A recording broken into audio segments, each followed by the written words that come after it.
Capítulo 2. La ciencia económica. La ciencia económica surge en el tramo final de la transición entre la sociedad feudal y la capitalista. Esto es entre los siglos XVI y XVIII. El momento en el que el conocimiento deja de ser patrimonio de los teólogos y filósofos.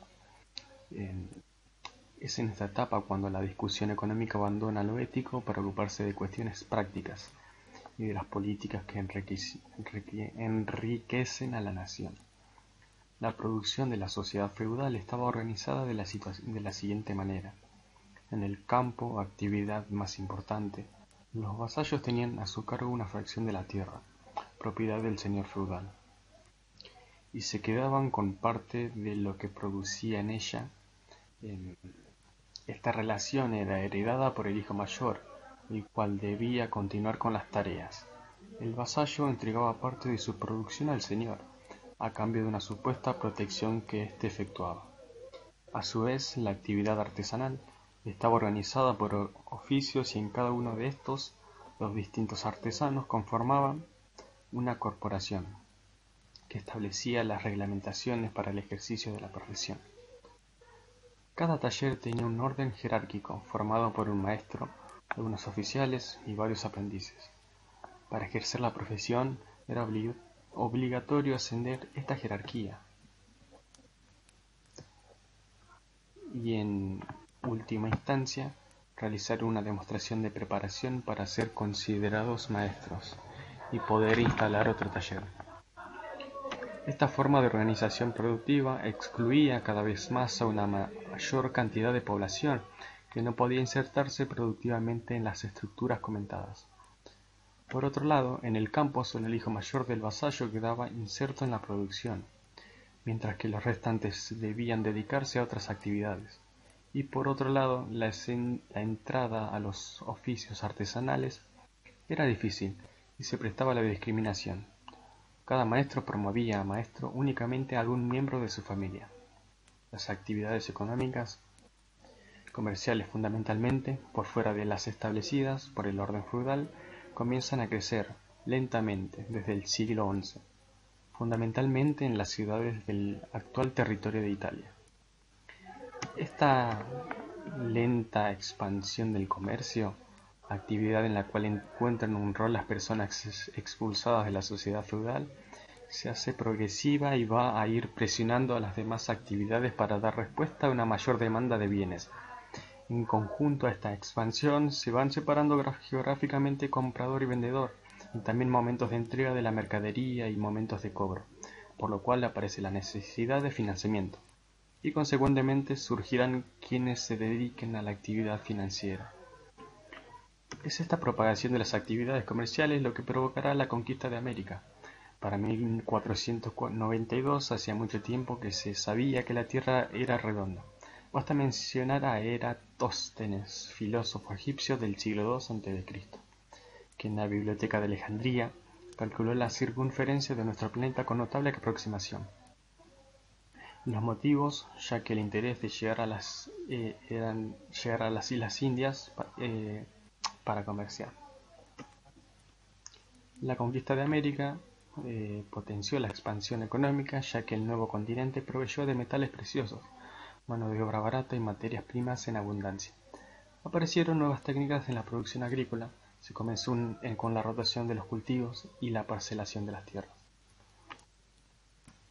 En Inglaterra, por ejemplo, donde puede observarse con más claridad, el desarrollo del capitalismo y el crecimiento del comercio destruyó la agricultura de autoconsumo, obligando cada vez más a acudir al mercado. Así se aceleró el movimiento de cercamiento, fenómeno importantísimo en los comienzos de la Edad Moderna. Se intensificaron los cambios demográficos, por ejemplo la migración de la gente del campo a la ciudad. Surgió la necesidad de mejorar los medios de comunicación, como así también instrumentos monetarios y financieros para facilitar el comercio, por lo cual se generalizaba el uso de la moneda. Se produjeron cambios políticos. Hasta ese momento el poder residía en el señor feudal y paulatinamente sustituido por el poder del rey. Comenzó un periodo de unificación de los distintos feudos formados naciones.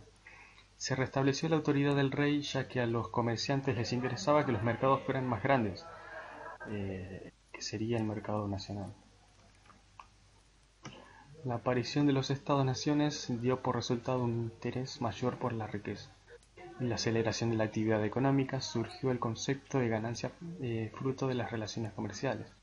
Los productores destinaban su producción al mercado en búsqueda de una ganancia y no del abastecimiento de la comunidad como había sido antes, hasta entonces.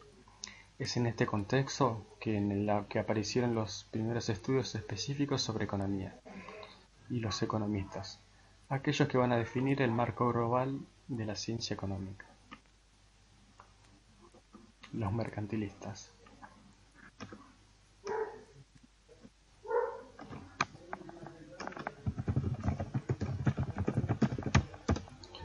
La primera corriente de pensamiento está dada por los mercantilistas. Su concepción hace hincapié en la acumulación de metales preciosos que identificaban como riqueza. Consideraban muy importante comprar, vender y comerciar, y a través de estas actividades acumular riquezas que estaban representadas por los metales preciosos. Se desarrolló durante los siglos XVI, XVII y XVIII. El mercantilista adoptó distintas formas según las características de cada país. Si el objeto era obtener oro y plata, existían naciones muy beneficiadas como España y Portugal, que a través del monopolio del intercambio con sus colonias podían conseguir esos metales preciosos. A esta práctica se la llamó bullionista.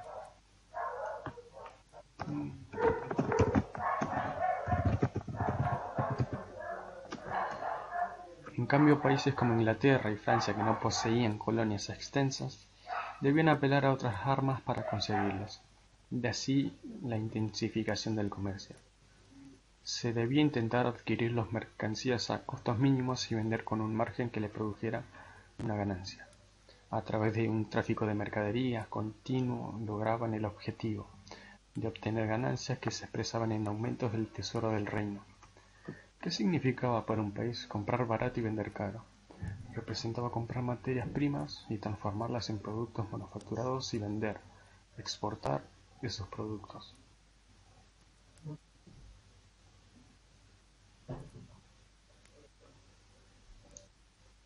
Significaba también comprar bienes con escaso o ningún valor agregado, que tenían poco trabajo incorporado, y vender productos manufacturados que, al haberle aplicado un mayor valor agregado a través del proceso de producción, se podrían vender más caros.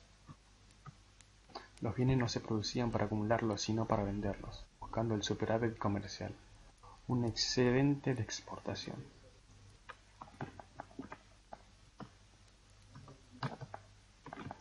Si un país importaba materias primas, debía abonarlas con oro y plata, que es lo que cobraba a su vez el que las exportaba.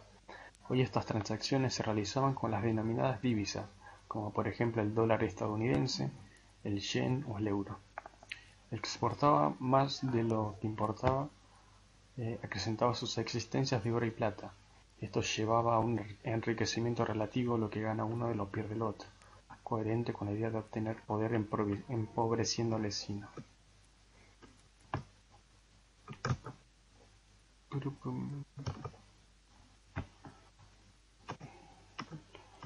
Los estados que no podían acceder directamente a tales metales a través de sus colonias, y que por ello necesitaban propiciar el comercio, acudían a medidas proteccionistas para sus industrias.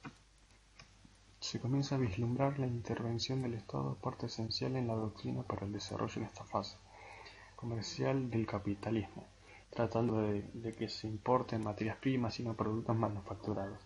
Además, exportar esta clase de bienes con el objetivo de incrementar los stocks de metales. Estas ideas sobre el comercio traían aparejadas a su vez consecuencias políticas, ya que los estados tomaban medidas para trabar las importaciones de bienes manufacturados para que sean elaborados en el país y luego se los exporten. En la práctica de los gobiernos a fines del siglo XV, XVI y XVII y la mayor parte del siglo XVIII son manifiestos del proteccionismo total y las reglamentaciones por parte del Estado. Los métodos usados eran los embargos sobre las importaciones, prohibiciones de exportar herramientas y obreros especializados, fomento de la importación de materias primas o de producción en el país, la inspección sobre la calidad de los productos y los subsidios a quienes establecían industrias nuevas. España y Portugal, que comenzaron como países preponderantemente ricos por los metales extraídos desde sus colonias, perdieron esa ubicación por sus adquisiciones de productos manufacturados, que fueron excesivos. No se preocuparon en incentivar sus industrias y por consiguiente el oro y la plata terminaban yendo de América a España y España a Francia, Inglaterra y Holanda. Inglaterra supo explotar el comercio mediante la protección del comercio marítimo, creando compañías de navegación e instituciones financieras, y el contrabando con las colonias americanas. Además, sus manufacturas eran más baratas por haber desarrollado sus industrias en Francia. Francia, por su parte, basó la producción manufacturera en productos suntuarios para las cortes de Europa. Los principales exponentes de esta corriente fueron Oliver Cromwell en Inglaterra,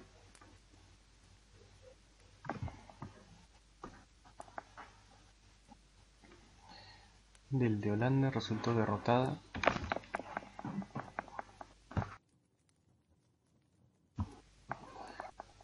Jean-Baptiste Colbert en Francia, donde reorganizó la administración pública y sentó las bases de la política, después llamada colbertismo, para la protección de la industria, basada en subvenciones del Estado y la aplicación de fuertes tarifas aduaneras sobre la entrada al país de mercados, y von Hornig, quien promovía un desarrollo industrial similar en Australia para reducir las importaciones de bienes suntuarios de la nobleza. En la actualidad, a pesar de que la noción mercantilista de la riqueza no tiene vigencia, las prácticas proteccionistas por parte del Estado son aún argumentadas y propuestas por teóricos del comercio internacional como medida para el desarrollo económico. Los fisiócratas.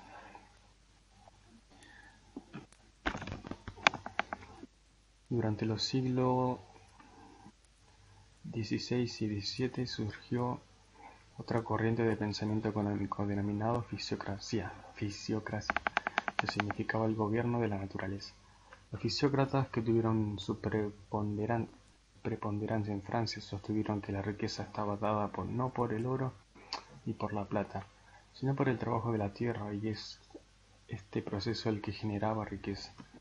No cualquier trabajo, sino el trabajo de la tierra. La mayor parte de la población de Francia vivía y trabajaba en el campo y subsistía con lo producido allí. Además, la producción del campo permitía vivir a la gente de la ciudad, por lo cual consideraban que el trabajo agropecuario generaba un excedente que era transferido al resto de la sociedad, a través de impuestos, diezmos a la iglesia que pagaban los productos agrícolas. Los fisiócratas, junto con otros economistas como William Pitt, Richard Cantillon, rompieron con la creencia mercantilista de que la riqueza provenía del comercio y llevaron a la economía al estudio de la producción como creadora de riqueza. La forma de ese excedente o producto neto, cuyo origen limitó a la renta de la tierra y el análisis de su circulación entre las diferentes clases, son los puntos clave de la doctrina. El punto de partida de esta concepción es la división del trabajo en dos categorías, uno productivo y otro estéril. El primero consiste únicamente en el trabajo capaz de crear un excedente, es decir, algo que exceda la riqueza y que consume para producir. Cualquier otro trabajo es estéril. Esta división se encuentra en todo el sistema clásico. La determinación de lo que constituía trabajo productivo fue uno de los asuntos más importantes estudiados por Adam Smith y David Ricardo, economistas clásicos que abordaremos más adelante. Los fisiócratas no tenían una idea clara de la diferencia entre el valor de uso y el valor de cambio. Pensaban en el excedente en términos de las diferencias entre los valores de uso que habían consumido y los que se habían producido.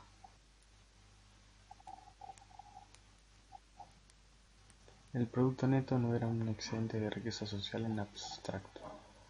el valor de cambio, sino que de riqueza material concreta de bienes útiles. Fue este punto de vista el que llevó a cabo a los fisiócratas a señalar una rama particular de la producción como la única realmente productiva. Si comprendieron que el grado de productividad del trabajo que hace posible un excedente había hecho su primera aparición en la agricultura, pero como no llevaron su análisis a otras esferas de la producción, consideraron ese excedente como un don atribuible no a la productividad del trabajo, sino a la naturaleza. El exponente más saliente de esta doctrina fue el economista francés Francois Quesnay, fundador de la escuela fisiocrática. Su Tableau économique, editado en 1758, se basa en la existencia de una estructura social determinada, que como médico personal del rey no pretendía cambiar. La tierra la poseen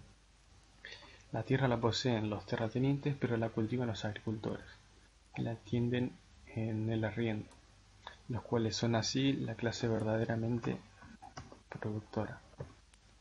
El producto que ellos crían tiene que servir no solo para la satisfacción de sus propias necesidades, sino también de las necesidades de los propietarios de la tierra, incluyendo al rey, la iglesia y la clase estéril, artesanos, comerciantes, etc.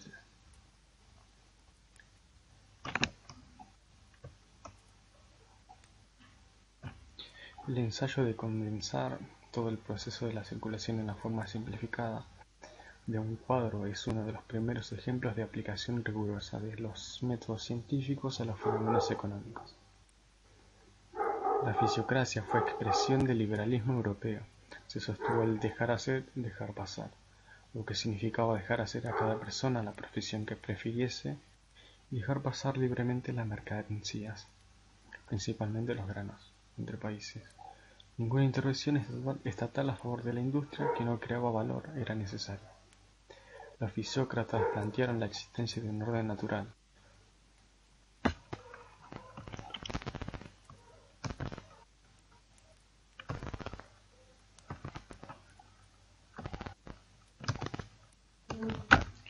Un orden formado por el soberano, los agricultores, los artesanos y los comerciantes.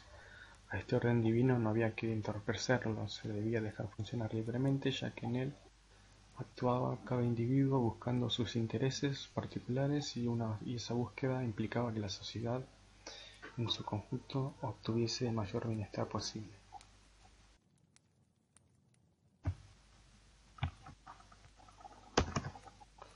Proponían la implementación de un impuesto único directo sobre la renta de la tierra, porque era el origen de toda la riqueza, dando comienzo a la diferenciación de los impuestos entre directos e indirectos. Por otro lado, Adam Smith consideraba que la economía funcionaba como la naturaleza, que existía un orden natural con sus propias leyes al cual no había que entorpecer, había que dejarlo funcionar libremente. Tanto los oferentes como los demandantes intentaban lograr su mejor situación, que se reflejaba en los mercados, que actuaban como una mano invisible que equilibraba los intereses de todos. Como consecuencia se lograba el interés social. En este punto coincide con los fisiócratas, ya que comparte el dejar hacer y dejar pasar, la que no interviene la intervención del Estado en las cuestiones económicas, más allá de los tres deberes que le confiere el gobierno: la administración de la justicia,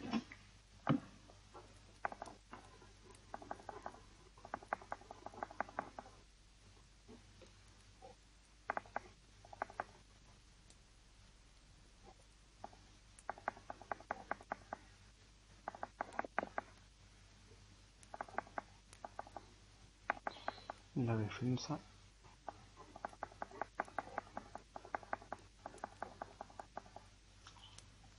y obras públicas.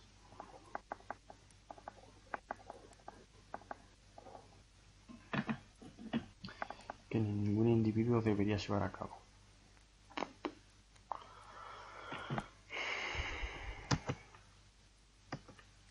Fuera de eso, el mercado sería el más eficaz para asignar y distribuir los recursos. En el mercado, cada individuo, siendo uno entre muchos, no puede ejercer una influencia significativa. Sin embargo, la suma de todas las acciones individuales determinará los precios. La libre competencia tiende a optimizar la asignación de recursos en la economía y a igualar las rentas entre sectores. Según Smith, la conducta humana es causada naturalmente por 6 motivaciones.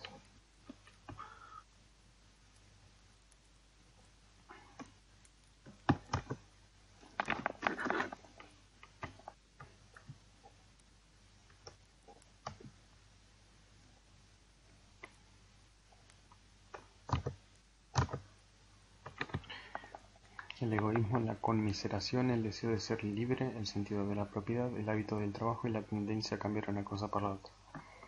Todos estos resortes de la conducta, cada hombre es por naturaleza el mejor juez de su propio interés y debe por lo tanto dejarse en libertad de satisfacerlo a su manera.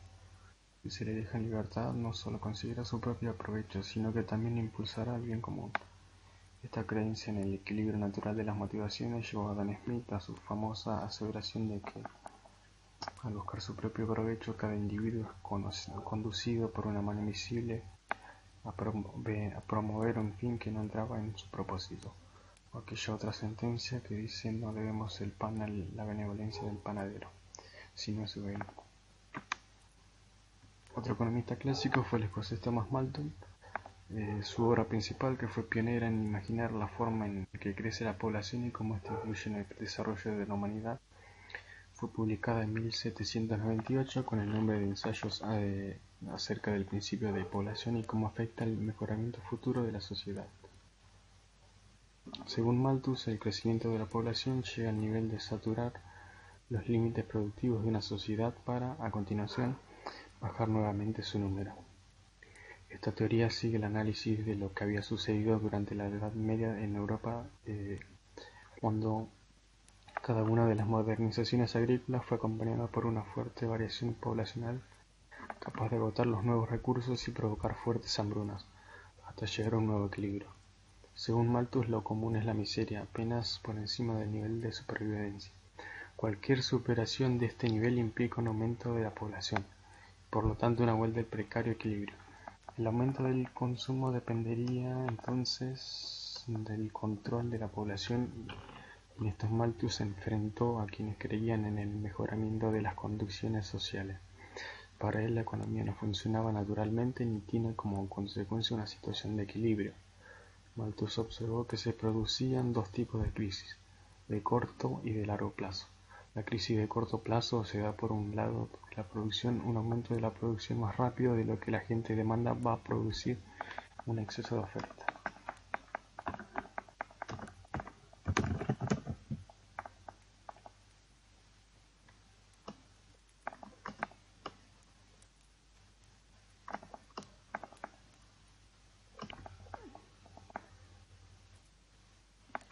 En el largo plazo la situación se invertirá, la población va a crecer más rápidamente que lo producido y se llegará a un exceso de demanda. Para Malthus, en el largo plazo la producción crece en progresión aritmética, mientras que la población crece en progresión geométrica. Esto desencadenaría miseria, hambre y hasta guerras por la falta de bienes. La concepción de Malthus es conocida como pesimista, pues opinaba que la economía estaba en permanente desequilibrio, mientras que las de Adam Smith, la de los fisiócratas, son consideradas como corrientes optimistas, ya que ellos opinaban que la economía tendía a un equilibrio natural. Otro pensador clásico fue David Ricardo. Este economista inglés publicó en 1817 Principios de Economía y Política y del Impuesto, donde sostuvo que la riqueza está dada por el trabajo. Para él, el valor de los bienes estaba determinado por el trabajo que demandó su elaboración. De acuerdo con este razonamiento, el valor de cambio de una mercancía depende de la cantidad relativa del trabajo necesario para su producción y no su coste en salarios, como llegó a decir Smith. Además, el valor de cambio no seguía solo el trabajo aplicado directamente a la producción, sino también el trabajo invertido en el capital físico, que también es trabajo humano acumulado. Su análisis de las causas del valor tenía la misma finalidad que la teoría fisiocrática: descubrir el origen del producto excedente y la consiguiente clasificación de las diferentes actividades y clases de la sociedad, y de las diversas políticas con relación a la producción, la acumulación y distribución de ese producto excedente. Sostuvo que había un conflicto en la distribución de la riqueza generada por los distintos sectores que participaban en su obtención, es decir, la distribución entre empresarios, terratenientes y trabajadores de la riqueza obtenida en la producción. La puja de los tres sectores consistía en lo siguiente: los trabajadores pretenden un mayor salario, los terratenientes, que son los dueños de la tierra, quieren una renta mayor, y los dueños del capital un mayor beneficio. Ricardo observaba que la economía crece cuando los empresarios obtienen ganancias y las reinvierten, por lo que afirmaba que el gobierno debía favorecer a los capitalistas en perjuicio de los terratenientes, a los cuales calificaba como parásitos, ya que no realizaban ninguna actividad productiva.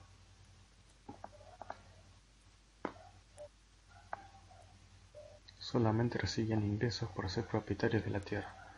Además, consideraba que el aumento continuo de los salarios dependía de un crecimiento constante de la demanda de trabajo, que solo podía producirse por una acumulación perpetua del capital.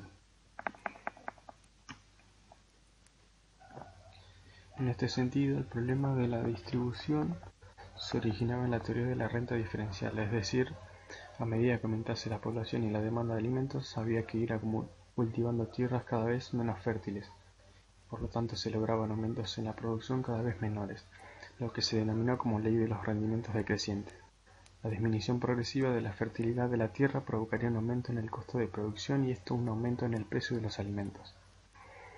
Ante esta situación, los salarios nominales debían subir para mantener el nivel de subsistencia de los trabajadores. También la renta de los terratenientes subiría, con lo cual bajarían las utilidades de los capitalistas. Esto provocaría una disminución en los incentivos a invertir. En cuanto al comercio exterior, Ricardo siguió los preceptos del liberalismo, sentando las bases de la teoría clásica del comercio internacional, sustentada en el concepto de las ventajas comparativas y las ganancias del intercambio. En un sistema de comercio perfectamente libre, cada país destinaba naturalmente los factores a la producción que realiza relativamente de manera más eficiente. Ricardo entendió el libre comercio como una forma de evitar los rendimientos decrecientes de los cultivos. Abrir las fronteras sería como aumentar la cantidad de tierras cultivables de alto rendimiento. Por lo tanto, David Ricardo abogó por la abolición de la ley de granos, medida proteccionista en beneficio de la baja del precio de los alimentos y de los costos industriales. A partir de los clásicos que definen el cuerpo de la ciencia económica surgen del siglo XIX dos corrientes de pensamiento totalmente diferenciadas, por un lado el marxismo y el otro el neoclásico. Karl Marx, economista y filósofo alemán, publicó en 1867 El Capital. En él desarrolló una crítica a la concepción económica de ese momento, los clásicos. Paralelamente analizó y explicó las desigualdades de la economía capitalista. Los economistas clásicos sostenían que el capitalismo era un orden natural definitivo, mientras que para Marx era un orden histórico y transitorio. Marx criticó la concepción de riqueza que existía en esa sociedad. Para él, el capitalismo lo que importaba es el valor de cambio del bien, es decir, importa más del dinero que se obtiene por la venta del producto que la necesidad que ese bien satisface. De otra manera, Marx consideró que se producen bienes siempre y cuando se obtenga una ganancia por la venta de ellos, por lo cual los productores ante una sobreproducción prefieren tirar parte de esa producción para mantener el precio y así ganar.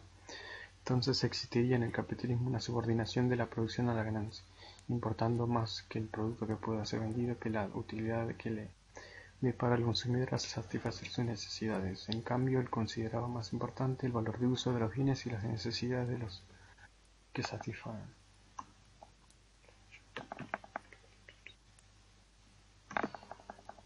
Otra crítica que Marx efectuó a la sociedad capitalista es sobre el origen de la ganancia, porque él sostenía que la ganancia es una magnitud que el capitalismo le quita al trabajador. El inicio de esta concepción la podemos encontrar en Adam Smith y David Ricardo, quienes proponían que el valor de un bien estaba determinado por el trabajo que tenía incorporado.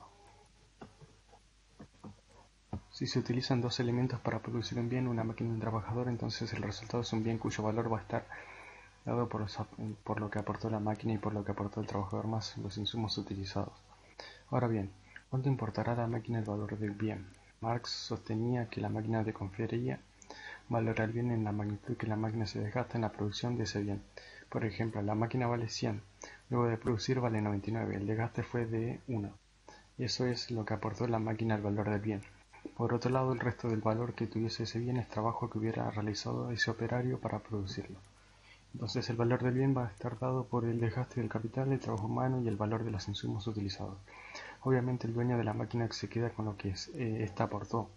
En el ejemplo es 1. No gana nada, recupera el desgaste de la máquina.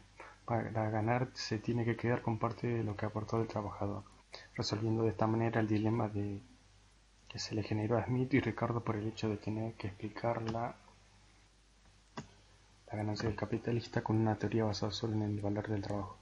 Siguiendo con el ejemplo, supongamos despreciable el valor de los insumos. Si el valor del bien fuera de 3, W sería C más B, donde el W es el valor del bien, C es el desgaste de la máquina, valor aportado por el capitalista, capital constante, y B el valor aportado por el trabajador. Si el propietario de la máquina se queda con 2, le quita 1 del salario del trabajador. La diferencia entre lo realmente que le corresponde al dueño de la máquina por el desgaste, y 1 y el peso que toma de ganancia la plusvalía. Entonces W es igual a C más P más S, donde S es el salario y la P es la plusvalía. Para aplicarlo de otro modo, podríamos decir que un obrero mientras trabaja 8 horas en una fábrica produce de riqueza lo que cobra como salario en 4 horas. Es decir, en 4 horas producirá el valor de lo que le cueste al empleador su fuerza de trabajo. Por lo tanto, las otras 4 horas genera valor de más plusvalor, que es la parte que se queda el capitalista y que va a constituir su ganancia. Entonces Marx sostiene que la ganancia del capitalista está originada con la plusvalía, la posición que le quita el empresario al trabajador. Además sostiene que hay una constante competencia o puja entre capitalistas y trabajadores. Por la ganancia no solo lucha entre capitalistas y trabajadores, sino también entre capitalistas y capitalistas. Cada uno quiere tener mayor proporción del mercado a costos de los otros. Para competir el objetivo es disminuir el costo. Uno de esos costos es lo que le paga el trabajador y por lo tanto intentará aumentar la plusvalía respecto de lo que paga como salario. Para aumentar la plusvalía se puede proceder de dos formas.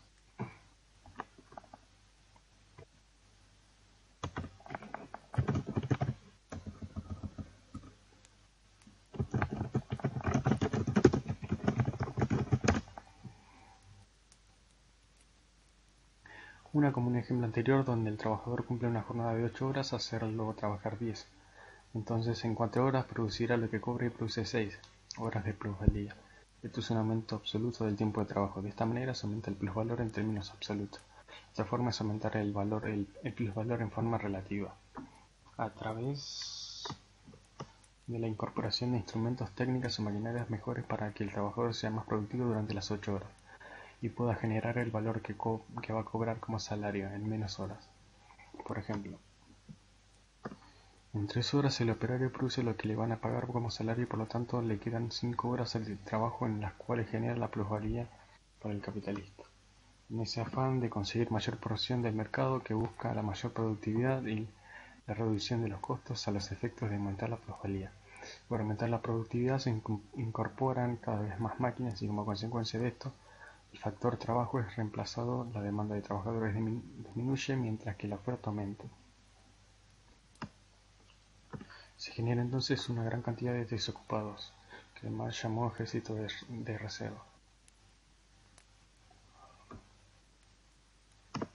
Todos aquellos trabajadores que perdían su empleo, y esto provoca una caída del salario por el excedente de oferta de trabajo. Por lo tanto va a aumentar la plusvalía y como consecuencia de ello el problema social. La situación comentada va a provocar una crisis en el sistema capitalista, ya que los empresarios van a extraer la plusvalía de los trabajadores. Les hacen producir los bienes, pero no van a poder realizarla. Esto es, no podrán vender estos productos ya que la propia dinámica del sistema genera una gran cantidad de desocupados. Quienes tienen empleo reciben salarios de subsistencia. No poder vender los productos lleva a parar la producción y por lo tanto aumentar la desocupación. Se producirían crisis causadas por el capital. Se apropia de la plusvalía a los trabajadores porque los trabajadores producen con su trabajo los bienes y estos van a los capitalistas, pero lo que no pueden hacer es realizar esa plusvalía.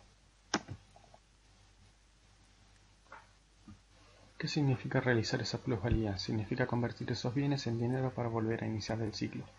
¿Por qué no pueden realizar la plusvalía? Porque no hay la suficiente demanda a raíz de todos los desocupados que carecen de medios para adquirir esos bienes. Entonces el capitalista empieza a producir menos y como resultado también emplea menos mano de obra y se entra en el círculo vicioso. Otra cuestión tratada por Marx es considerar también histórico el concepto de ganancia en la sociedad capitalista, porque en otro tipo de sociedad van a tener importancia otros objetivos y no el de la ganancia. El hombre se va a mover por otros intereses y no por el de obtener ganancia.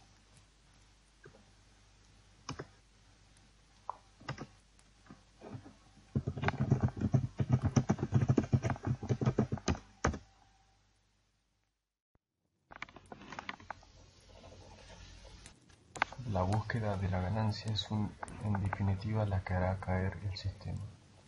La tasa de ganancia la define Marx como el cociente entre la plusvalía y el capital constante, es decir, el capital invertido por el empresario.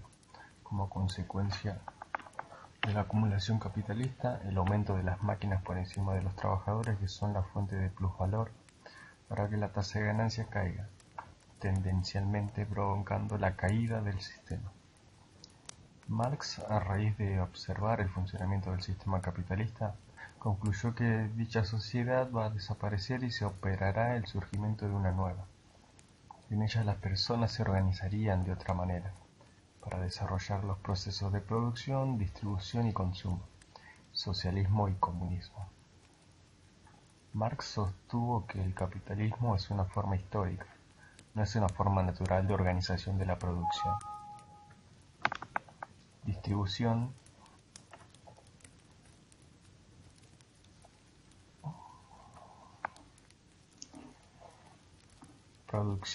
distribución y consumo, como pensaban los clásicos. Para Marx, el capitalismo fue una forma más como lo había sido el feudalismo, por lo que va a desaparecer por su propia crisis, y los factores productivos van a pasar a manos de la comunidad, lo que lo denominó propiedad social de los medios de producción. También Marx sostiene que va a desaparecer el Estado, ya que éste, en una sociedad capitalista, interviene para conciliar, para atenuar la crisis, en definitiva para apoyar al capitalismo. Por lo tanto, en una sociedad sin explotadores ni explotados, pierde su función, que es defender los intereses de los capitalistas. Los neoclásicos. Paralelamente a las ideas de Marx, durante el siglo XIX surge la corriente neoclásica. Esta corriente de pensamiento económico va a retomar varias de las ideas centrales del pensamiento clásico. Con relación a ello, considera el mercado como el ámbito natural en el cual se canalizan las inquietudes de los agentes económicos. El mercado es la mejor forma de asignar los recursos que una sociedad tiene. Es a través de este que se organizan los procesos de producción, distribución y consumo. En él participan distintas fuerzas. Por un lado, la oferta compuesta por todos aquellos productores o vendedores de bienes, y por el otro, la demanda compuesta por los compradores de esos bienes. Con la interacción de estas fuerzas se da como resultado el precio de los distintos bienes. Es la vieja idea de la mano invisible sostenida por Adam Smith.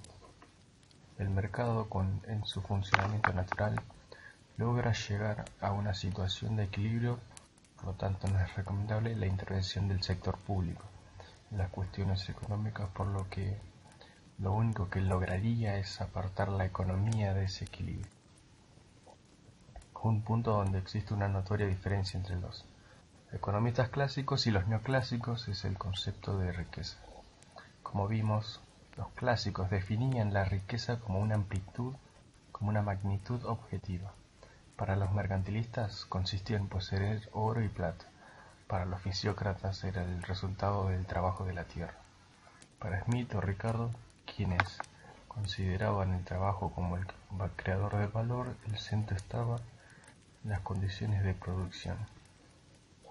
Los neoclásicos desvían la atención hacia el cambio basando la teoría de los precios en la utilidad y el concepto de riqueza desde un punto de vista subjetivo. La medición de la riqueza es absolutamente personal, solo cada persona puede afirmar qué tan rica se considera de acuerdo a sus necesidades y preferencias hacia los bienes que recibe. Ninguna otra puede evaluar qué tan rica es aquella, por lo tanto, ningún individuo puede comparar la riqueza entre dos personas. La medición de la riqueza es individual, por lo cual se la considera de carácter subjetivo.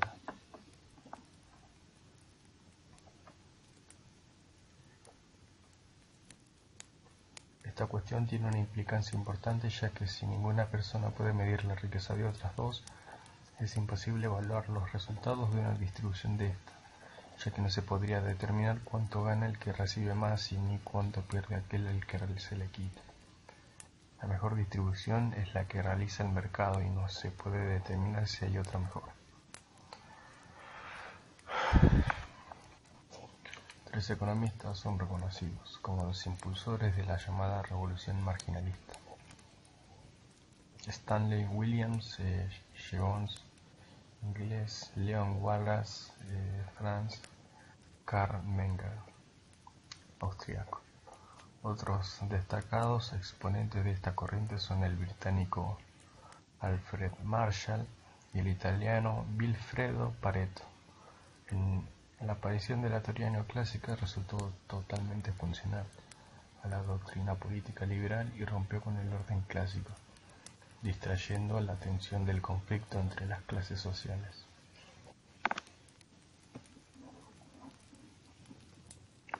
Volviendo a las necesidades, que dijimos que para satisfacer el ser humano se vale de recursos, o sea, factores productivos. Ellos tienen una característica común: son escasos, no son infinitos, pues si lo fueran no existiría el problema económico. El problema existe porque se tiene una cantidad de recursos determinada, en comparación con las necesidades infinitas. La escasez es la principal determinante de los precios en el mercado. Entonces toma relevancia la cuestión de la utilización de los recursos. Es importante la eficiencia en el uso de estos, tratando de aprovechar los recursos sin malgastarlos. Así podemos considerar la eficiencia desde un punto de vista técnico en el proceso de producción. El ser humano utiliza la técnica que le da el mayor rendimiento posible. Otro tipo de eficiencia es la administrativa o de organización. Esto es, la unidad productiva tiene que estar organizada de determinada manera, con reglas de funcionamiento y medios de control para el cumplimiento de esas reglas, para que actúe en forma correcta. Por lo tanto, por último, la eficiencia económica, ya que los insumos o factores se utilizan, tienen un valor. Para dar un ejemplo práctico, un empresario tiene que contratar mano de obra, comprar materias primas y otros pagos que son para él un costo de producción.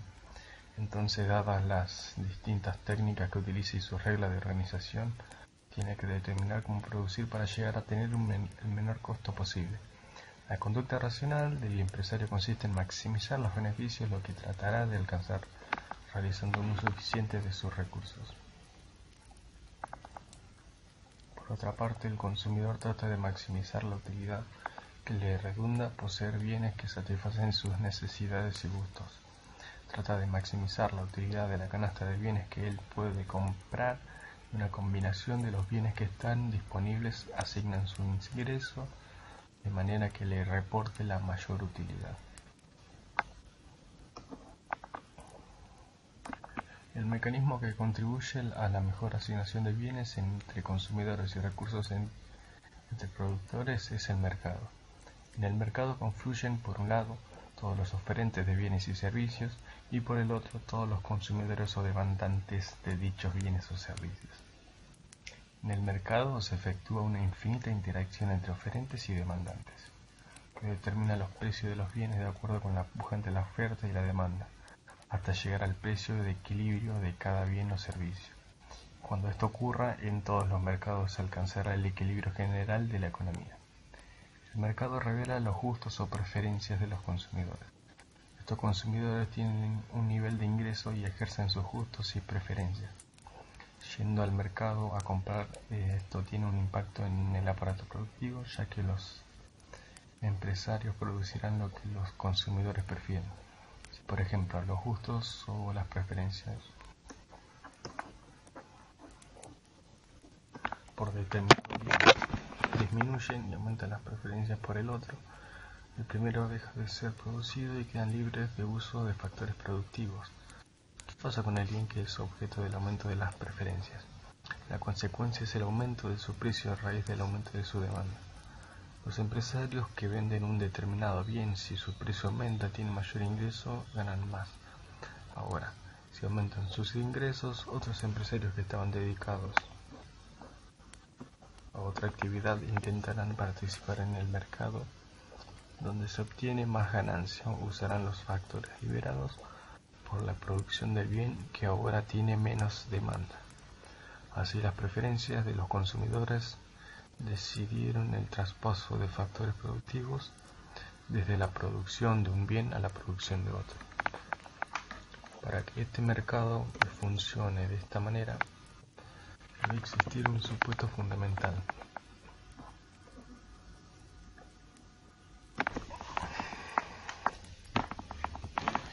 Y para este mercado funcione de esta manera, debe existir un supuesto fundamental: la competencia perfecta. Simplificando por ahora, podemos decir que en un mercado hay competencia perfecta cuando por el lado de la oferta existen muchos y pequeños productores, tan pequeños que ninguno de forma independiente puede afectar el precio del bien, y por el lado de la demanda, los consumidores, también muchos y pequeños, de manera tal que tampoco ninguno por su cuenta puede afectar el precio. El precio del bien cambia cuando la sociedad cambia sus preferencias sobre dicho bien. El mercado de un bien reflejado en los gustos del consumidor. Esto ocurre, es el consumidor a través de la manifestación de su preferencia quien va a determinar qué bienes se van a producir y por lo tanto van a influir también en la asignación de recursos entre las distintas actividades. A este último, que las decisiones de los consumidores determinan la asignación de factores productivos entre las distintas actividades productivas posibles. Los neoclásicos lo llaman soberanía del consumidor. La teoría keynesiana.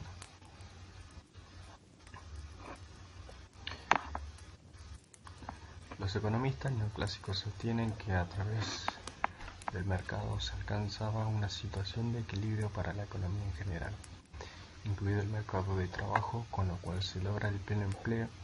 John Maynard Keynes, economista inglés, sostuvo que dicha situación es solamente un caso particular de su teoría general y un caso extremo de la economía real.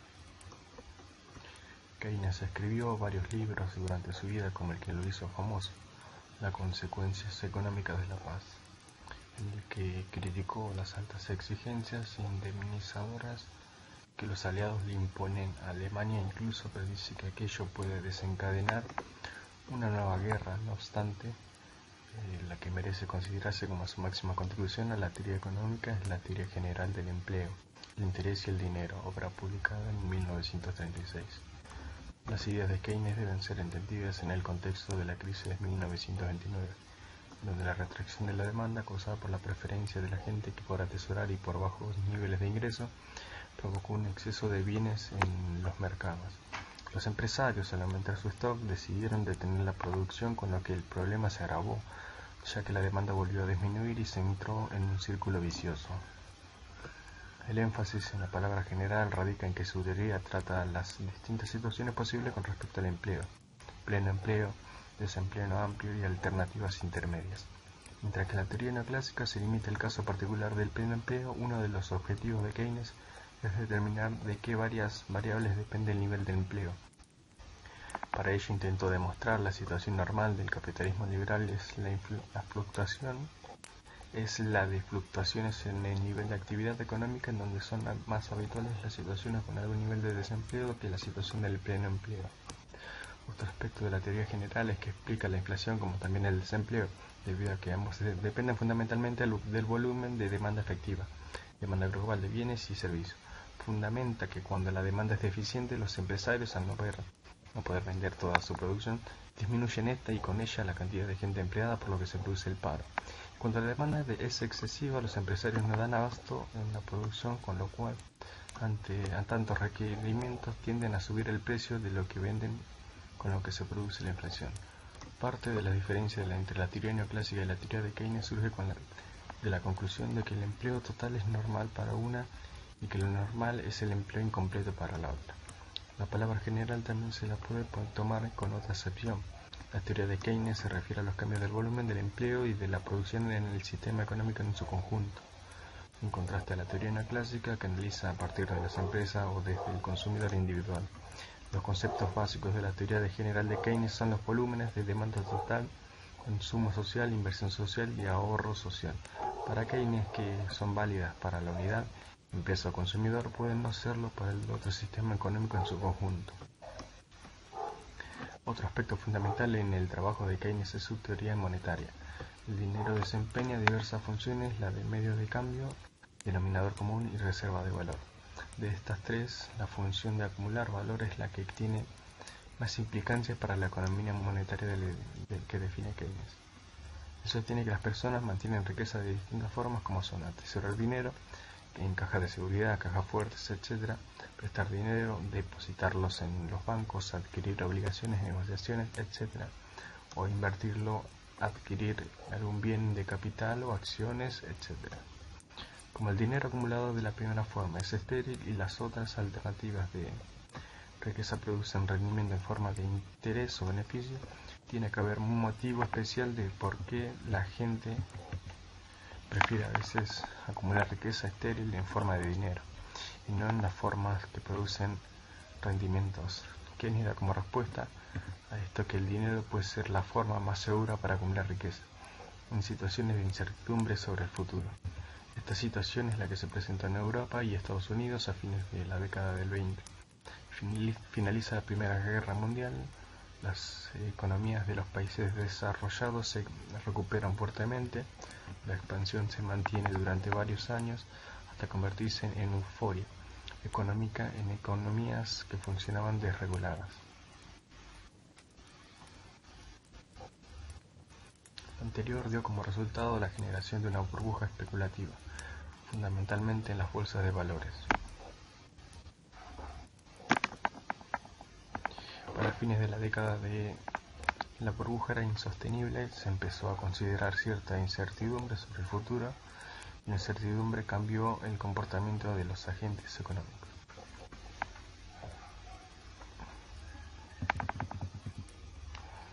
Los empresarios ante esto disminuyen la inversión y las familias disminuyen el consumo. En consecuencia, la demanda global cae.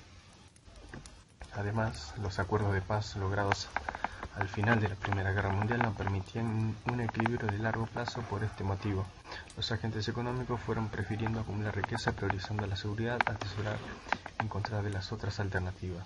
Las disputas políticas y económicas entre las principales potencias se fueron agudizando y el futuro se fue tornando cada vez más incierto.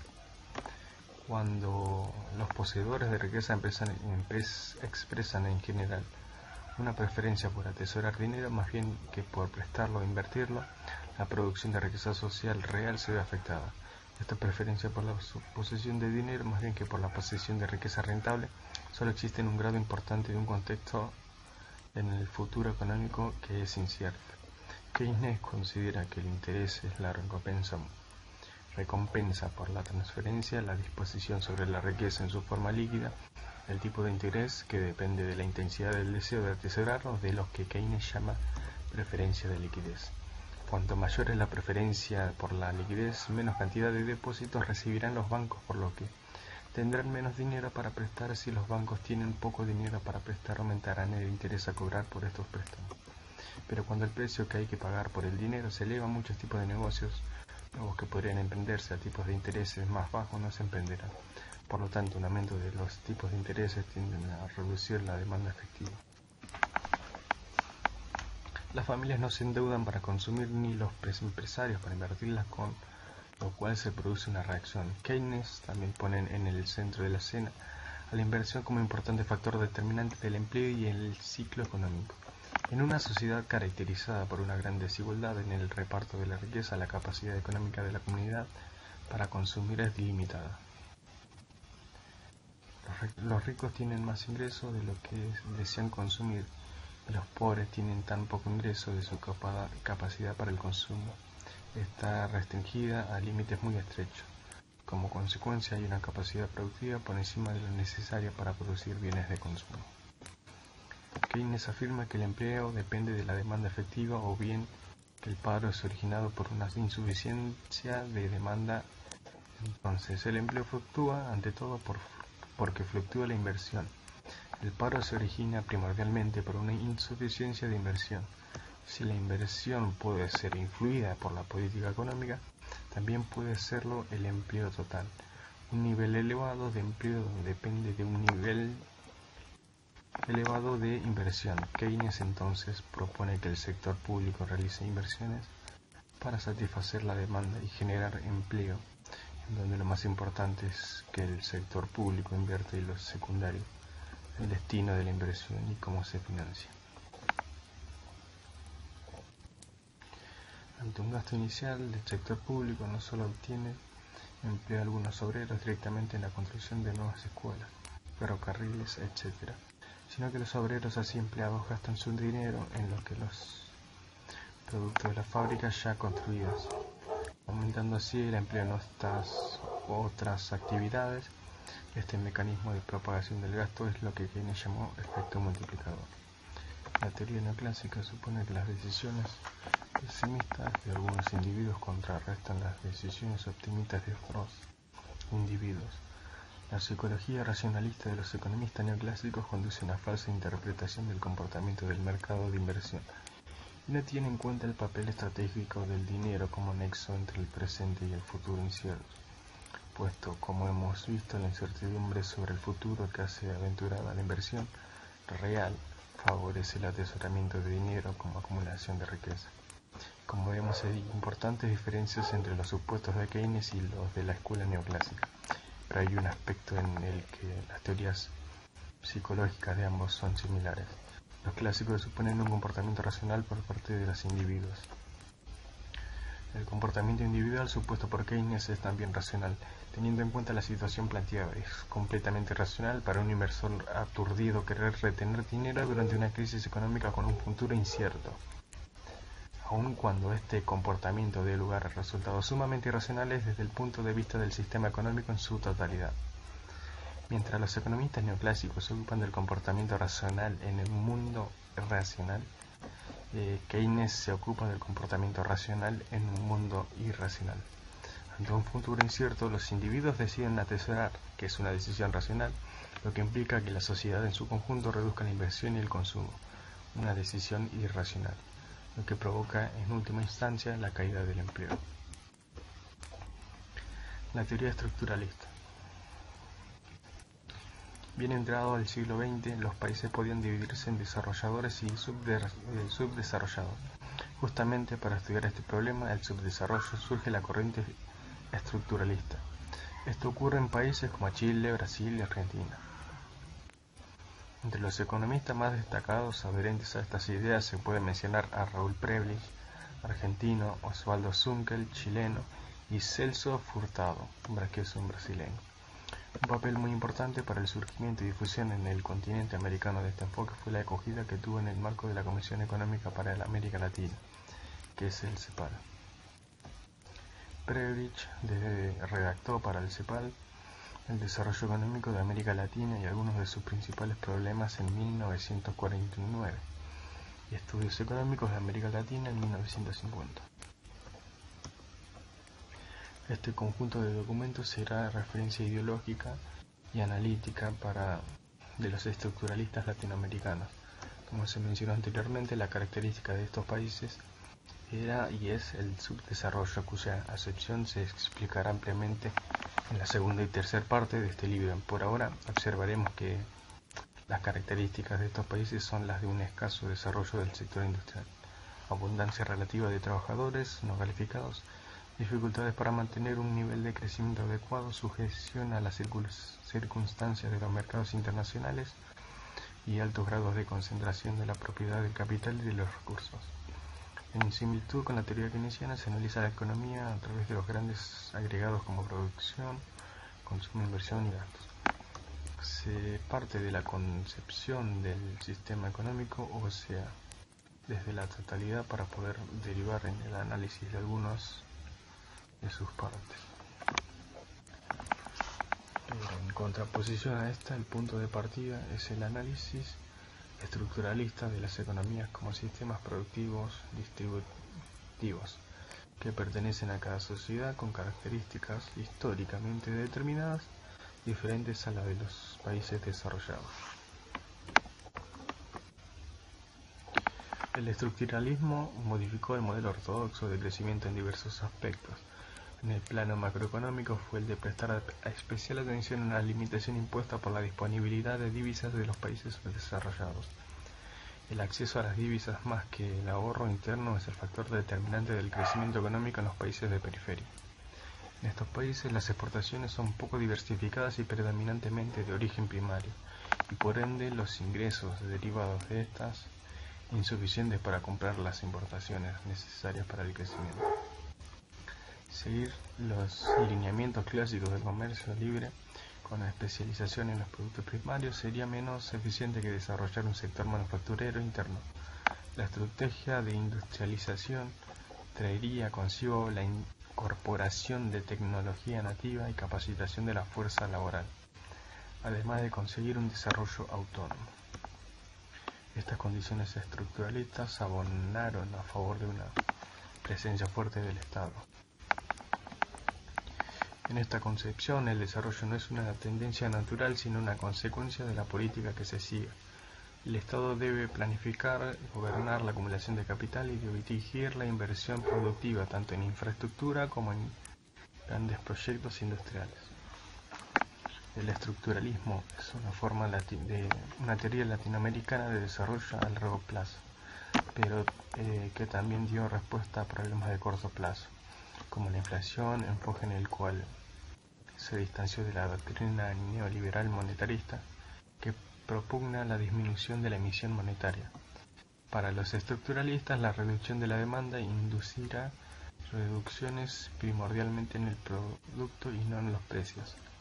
En síntesis, el estructuralismo intenta transformar de parámetros a variables cuestiones tales como la propiedad de los factores productivos y la estructura de los mercados de competencia o monopólicos, características que en otras concepciones que predominaron en América Latina, considerados como las cuestiones que explicaban el funcionamiento de las economías.